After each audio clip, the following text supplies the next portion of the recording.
ঢাকার রাজপথে ঘটে যাওয়া বৈষম্য বিরোধী ছাত্র আন্দোলনের উত্তাপ এখন আদালত পাড়াতেও।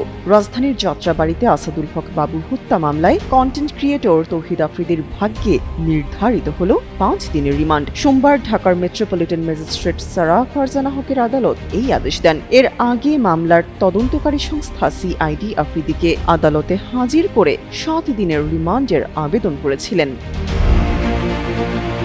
শুনানিতে রাষ্ট্রপক্ষ দাবি করে তৌহিদ আফ্রিদি মামলার এজাহারভুক্ত আসামি এবং লাইভে এসে সরকার দলীয় নেতাকর্মীদের উস্কানি দিয়েছেন, তাই তদন্তের স্বার্থে তার রিমান্ড অপরিহার্য।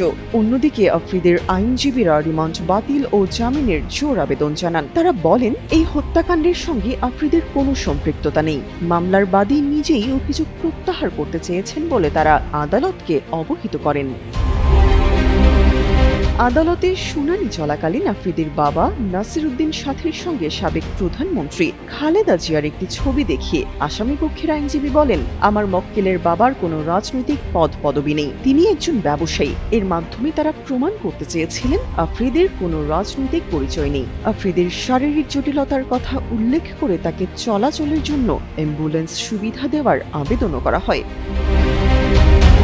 তবে আদালত জামিন আবেদন নামঞ্জুর করে 5 দিনের রিমান্ড মঞ্জুর করেন। রিমান্ডের আদেশ দেওয়ার পর আফ্রিদিকে খুঁড়িয়ে খুঁড়িয়ে হাঁটতে দেখা যায়। তামান্না তাবাসসুম, যুগান্তর নিউজ।